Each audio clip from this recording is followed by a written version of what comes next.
एक माँ लिखती है। वो कहती है कि वो भी क्या दिन थे जब मेरे कमरे, मेरा घर, मेरी चीज़ें, जो सामान वगैरह था वो कैसे बिखरा हुआ होता था। जैसे दरवाजे को दस्तक होती, वो कुछ ऐसे करता, कोई ऐसे करता, बच्चों की शरारतें होती, कोई ऐसे कपड़े उतर उतार कर फेंकता, कोई दरवाज़ा इतनी ज़ोर से खटखटाता, कोई कोई बर्तन फेंकता, कोई कैसे करता, कोई कैसे, कोई कहता मम्मा मेरी जूते कहाँ हैं, कोई कहता माँ मेरी वर्दी नहीं मिल रही, कोई कहता है मम्मा मुझे जाना है, लेट होगी, खाना बना दें, जल्दी कर दें। वो कहती है कि ऐसा वक़्त था, इतना अच्छा था, वो एक माँ को ऐसे तंग करते, इतने तंग करते। हालाँकि माँ बाप जब भी अपने बेटे होते हैं ना, वो जैसे भी कहें, लेकिन माँ बाप को बुरा नहीं लगता। तो वो ये नहीं कहती कि तंग करते मतलब, वो एक खुशी में कह रही है कि तंग करते मतलब अच्छा लगता था उसको। तो वो बहुत खुश थी जब उसके बेटे बेटियां ऐसे करते मतलब उसको तंग वगैरह करते हैं। तो क्या हुआ, आस्ता आस्ता वो बड़े होते गए, कुछ आला मुकाम पर पहुंचे, कोई पढ़े, कोई बेटियां अपने घर में गई, बेटे अपने अपने, आस्ता आस्ता वो बढ़ते गए, अपने अपने वो लेवल पर पहुंचते गए। तो क्या हुआ, एक वक्त ऐसा आया कि घर भी वही था, बर्तन भी वही थे, घर भी वही, बर्तन भी वही, वो सामान भी वही था। लेकिन क्या हुआ कि घर में कोई नहीं था, शोर करने वाला कोई नहीं था, अपने जूते पूछने वाला कोई नहीं था, बर्तन उठाकर फेंकने वाला कोई नहीं था, दस्तक देने वाला कोई नहीं था। सब वो क्या हुआ, बेटों को पढ़ाया। वो जो बड़ा बेटा था वो तो जनाब सऊदीया चला गया, उससे छोटा बेटा था वो दुबई चला गया, पढ़ा लिखा, उसने अपना वहाँ पे कारोबार सेटल कर लिया। जो उससे छोटा था वो यहाँ पे कहीं किसी मुलाजमत पर लग गया। क्या हुआ जनाब, उसने अपने शादियाँ वगैरह कर ली। जो सऊदीया वाला था वो वहाँ सेटल हो गया, दुबई वाला था वहाँ सेटल हो गया, जो पाकिस्तान में था जिसने अपनी जॉब की थी वो अपने अलहदा मकान में सेटल हो गया। क्या हुआ, माँ रह गए, वो माँ बाप बेचारे अकेले। वो इतनी परेशान कि उसका बेटा कभी, अगर वो माँ भी करती ना, कॉल करती तो मम्मा मुझे वो ना, मैं फलां काम कर रहा हूँ, मुझे टाइम नहीं है, वो बाद में कॉल करूंगा, बाद में किसने करनी है, अभी बस मम्मा से जान छुड़ा रही। यकीन करें, जो माँ बाप होते हैं अपनी औलाद के लिए इतने तड़पते हैं ना, इतना कोई नहीं तड़पता। बाप को फिक्र होती है, बाप को फिक्र होती है हर एक चीज़ की, कि मेरा बेटा जब पढ़ेगा बड़ा इंसान बनेगा, मेरा नाम रोशन करेगा, अच्छा होगा, अच्छी ज़िंदगी गुजारेगा, लोग कहेंगे कि ये फलां का बेटा है।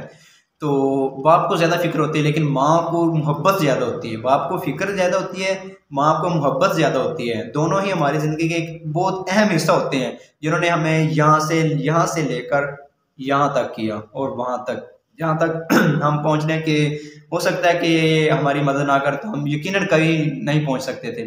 सब इनकी बदौलत ही हम जिस ओहदे पर पहुंचे, ये हमारे बाप का, माँ बाप का, ये हमारा, उनका ही ये किरदार है, उनका ये, उनकी हम अगर कहें ना कि उनका बदला या एहसान वगैरह हम दे सकें, तो नामुमकिन है कि कभी भी हम माँ का और बाप का एहसान नहीं दे सकते।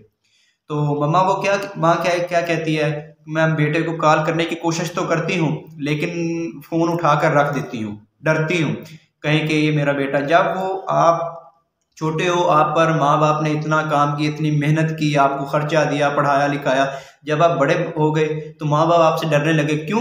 जब आप उनको कहते हो कि मम्मा मैं फ्री नहीं हूँ, या मैं फलां काम कर रहा हूँ, या ऐसे काम कर रहा हूँ, उनको तकलीफ होती है।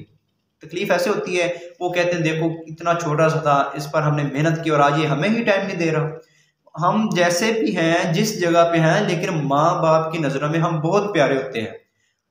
हमें माँ बाप जैसा मोहब्बत करने वाला कहीं नहीं मिल सकता। अगर बीवी है तो ठीक है, लेकिन बीवी माँ बाप की जगह नहीं पहुंच सकती, ये मैं हकीकत कह रहा हूँ। बीवी माँ बाप की जगह कभी भी नहीं ले सकती।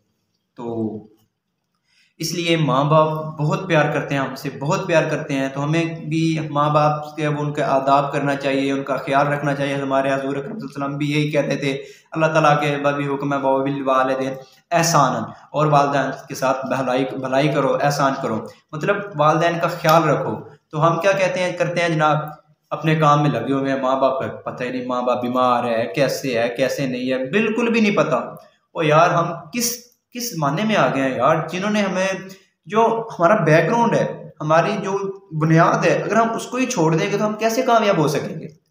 ये दुनिया फानी है, एक दिन सबने खत्म हो जाना है। फिर आप पछताते हैं कि वो जब माँ बाप वफात पा जाते हैं, जो फिर हम उनके लिए वो अल्लाह की राह पे भी बहुत देते हैं, वो कुर्बानी करते हैं, बहुत कुछ कुछ देते हैं, और बहुत हर जुमेरात देते हैं, दे करते हैं। ओ भाई, उसका क्या फ़ायदा उनको बताओ, उनको क्या फ़ायदा हुआ? उनको फ़ायदा ये था जब आप वो हयात थे तो आप उनको टाइम देते, उनके पास बैठते, उनसे मोहब्बत की बातें करते, उनका दिल खुश हो जाना था, वो बीमार नहीं होने थे फिर उनको ब्लड प्रेशर की दवाई खानी नहीं पड़ती थी। जब आप कहें ना मम्मा जी अस्सलाम वालेकुम क्या हाल है, जब उनके पास 10 मिनट 20 मिनट 15 मिनट या 1 घंटा लगाएं तो अगले दिन माँ बाप को ना ब्लड प्रेशर की दवाई खाने की ज़रूरत नहीं पड़ती। आप वो जो बीमारियों का सबब है वो आप बनते हैं। जब आप अच्छे ख्याल रखेंगे, इस्लाम पर चलेंगे और उनका ख्याल रखेंगे तो वो यकीनन कभी भी बीमार नहीं होंगे। जब वो खुश रहेंगे, जब आप उनको टेंशन ही टेंशन देते रहते तो उन्होंने बीमार तो फिर होना ही है। जाहिर सी बात है, जब इंसान को टेंशन दोगे तो इंसान बीमार पड़ जाएगा, क्योंकि वो हमेशा आपकी टेंशन में रहेगा। इसलिए मैं यही कहता हूँ जो मुल्क से बाहर हैं या अपनी दूसरा जिन्होंने अपनी जॉब पे हैं, जैसे भी हैं, लेकिन माँ बाप, बेशक आपके माँ बाप ज़ईफ़ भी हैं ना, लेकिन फिर भी आप उनको टाइम दें, उनके पास जाया करें, उनके पास बैठा करें, पूछा करें, हाल चाल पूछा करें, अपनी बीवी बच्चों को साइड पर रखकर माँ बाप का ख्याल रखा करें। वही हमारी असल बुनियाद है। और जब हम उनको खुश रखेंगे तो यकीनन हम जन्नत में भी चले जाएंगे। हज़रत अकरम सल्लल्लाहु अलैहि वसल्लम ये फरमाया कि जन्नत माँ के कदमों के नीचे है। तो अगर हम माँ के पास ही नहीं जाएंगे तो जन्नत कहाँ से हासिल करेंगे? चलो माँ माँ कहते चलो जी माँ से मोहब्बत कर ली, माँ से मोहब्बत कर ली, अगर बाप वो जन्नत का दरवाज़ा, जब दरवाज़ा ही नहीं खुलेगा तो जन्नत में कैसे दाखिल हो जाओगे? इसलिए माँ बाप से हमें इतनी मोहब्बत करनी चाहिए, इतनी मोहब्बत करनी चाहिए कि उनको ब्लड प्रेशर वगैरह या ऐसी कोई बीमारियों की दवाई लेने की ज़रूरत ना पड़े। लिहाजा मैं यही कहूँगा कि माँ बाप को जितना हो सके खुश रखें।